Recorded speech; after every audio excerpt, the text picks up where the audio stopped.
trigger happy and I give less than a fuck. Love me or hate me, I'ma show enough, rip shit up. It's Mr. Nothing, nice on a mic stand. Mic in the left and the zest in my right hand. I took a puff, had enough now, hold up. If that was Indo, niggas getting rolled up. What's up, folks? This is Acid Root. So I'm going to review a Green Day album. I'm going to kind of mess with some of these projects a bit. I've got some extra time here, so I'm going to review the 2004 album by Green Day called American Idiot. Now, this was a highly successful album, probably one of the more successful albums in music, period, throughout the 2000s decade. Went 6 times platinum, had a multitude of singles, more than 4, and a lot of them charted pretty high on the regular American Billboard Hot 100 charts. They did extremely well. Green Day, this was kind of a resurgence because they had been around since like the early mid 90s, but this was kind of like a transformation because it kind of catapulted them a lot more into like the more emo and alternative sense, you know, that type. They had a fashion sense. There was a lot of merchandise that went along with American Idiot. There was like a bunch, yeah, there was merchandise. There was almost a movie that happened for this album. Lots of stuff. Billy Joe Armstrong looked very spiffy, and he was kind of iconic around this time between like 2004 and 2006 when this project was promoted, and they really didn't have to drop another album because of the success of this project until 2009. But this was a project that I remember even when I didn't know them quite as well. I do remember several of these songs charting extremely well. But so this was an album that actually almost didn't happen if like their tapes wouldn't have been stolen. So there was an album that was supposed to come out like in 2003 or something called Cigarettes and Valentines, but the tapes were stolen, and then they decided to scrap that and just start from scratch, and they picked it up and made a concept album called American Idiot, which basically I think probably would have outdid the Cigarettes and Valentines. I mean, they both sounded pretty alternative and kind of had that gothic tinge to them, but I felt like this one just had a lot of thematic stuff on here that just seemed like it wasn't like what they had done with their previous projects, at least to that. They were kind of more in like the lazy, I mean, I own like their 1994 album Dookie, and the stuff on there was a lot lazier, more mellow, and kind of almost stoner rock in a sense of just kind of like pseudo college, pseudo kind of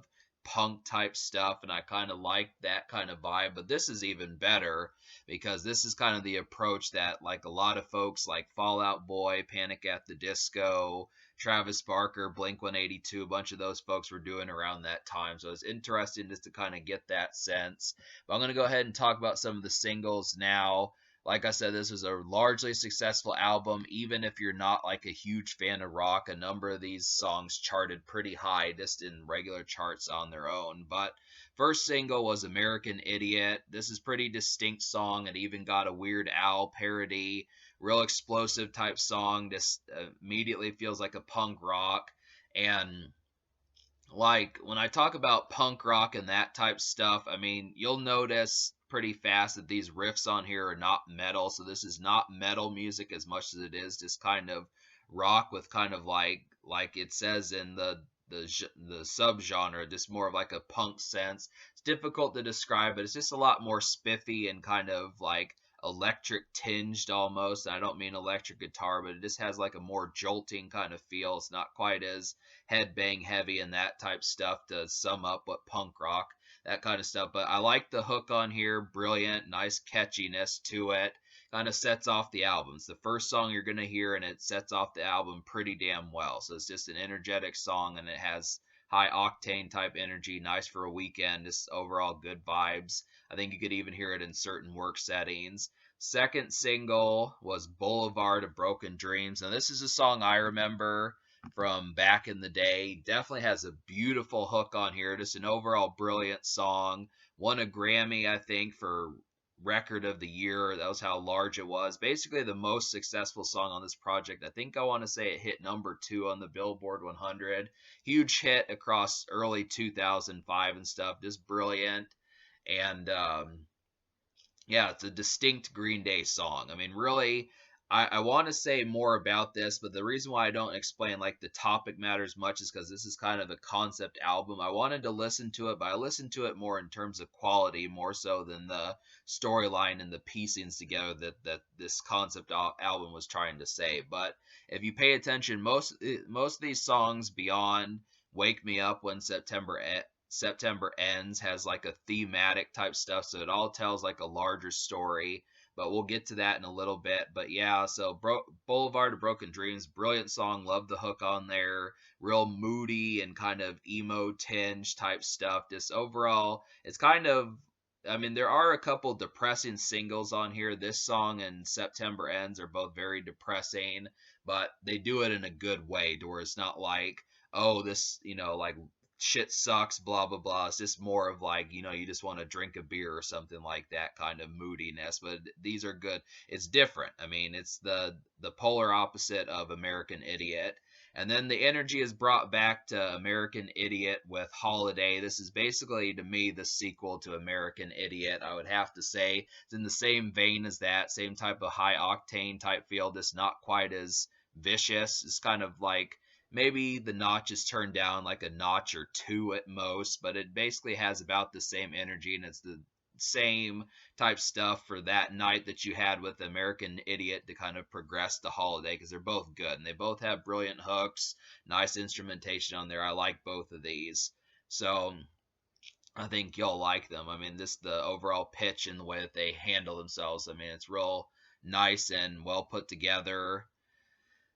And like "Wake Me Up When September Ends," this is not, like I said, this is not a part of the thematic approach to this project, but it is kind of a sad song, just in the sense it was kind of summed up with like September 11th, Hurricane Katrina, and like also Billy Joe Armstrong's father dying, which he made a song, that's kind of the approach of some of these things. So it just has, I mean, when I first heard this song, I remember hearing this song back in the day, but I didn't realize it was kind of escaping song and had like meaning to it in terms of like some of the stuff. It has a great hook. A lot of these songs in this project have fantastic hooks. They're just catchy, and that's a big reason why I feel like this project did as well as it did, because Billy Joe Armstrong did outstanding with the choruses on all of these singles. Pretty much every single one of them were outstanding, and they all charted extremely high.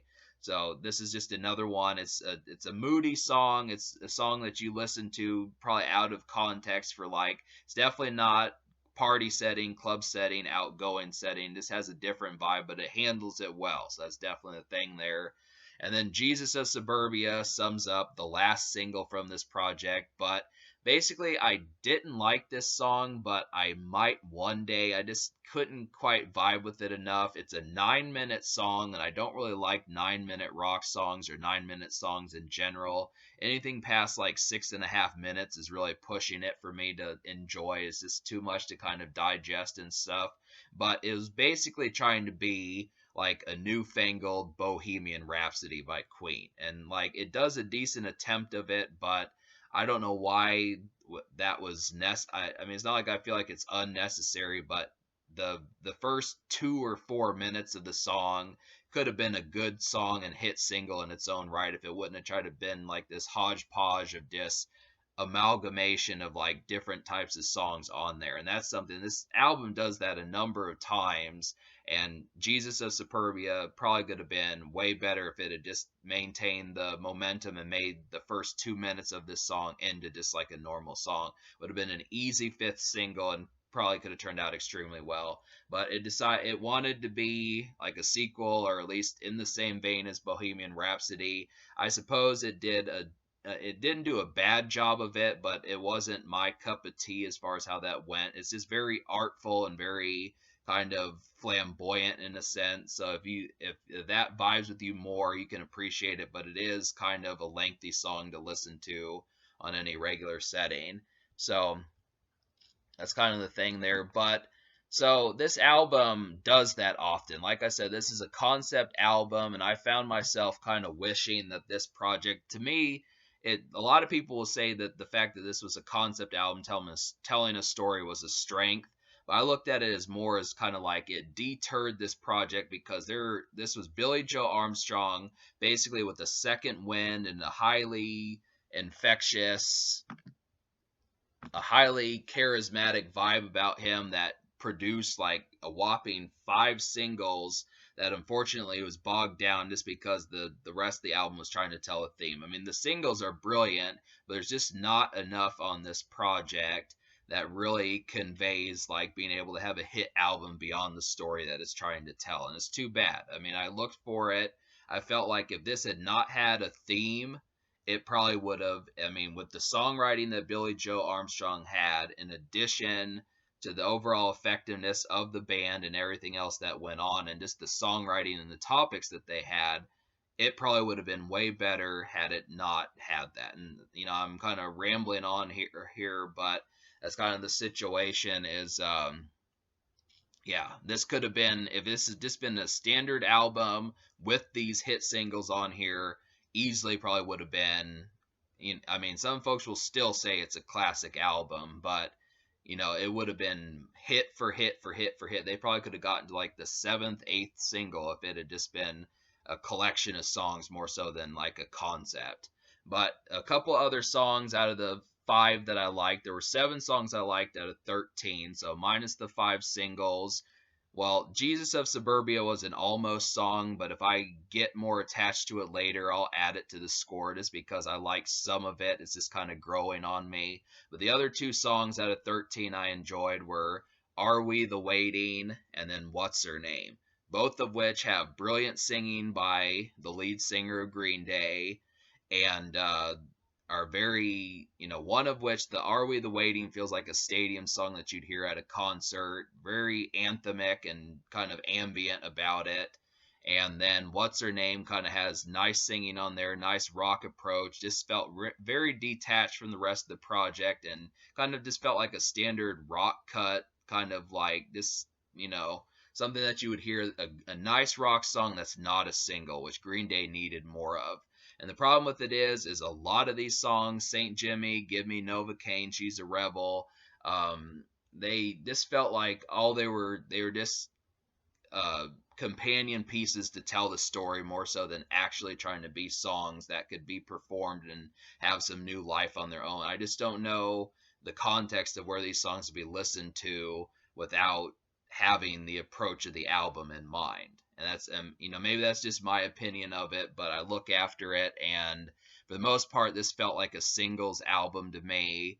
And the story kind of has more. It's not like I want to detract from the story, but I wanted, kind of like more deviations from it, like Wake Me Up When September Ends, just more in like a Holiday or American Idiot setting, because these were good. I mean, the fun moments are kind of, not as much lived. I would have liked another song like Holiday. Billy Joe Armstrong could have had a better time. I just felt like the pitch that he had with the context that he created in terms of like the new alternative and emo type stuff that was going on, that needed to be expressed in more songs in like an uplifting setting.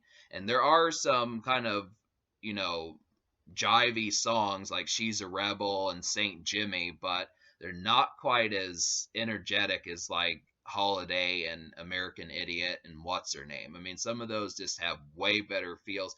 I mean, I do like Saint Jimmy at least has the energy, but you know, I don't know. It's kind of a hodgepodge between punk and emo, but the songs that are punk need to be emo, and the songs that are emo need to be punk, and they just need to kind of have like the certain uplifting feel that just makes you want to take your shirt off more. And I definitely think that that's lacking in some respects, minus the singles.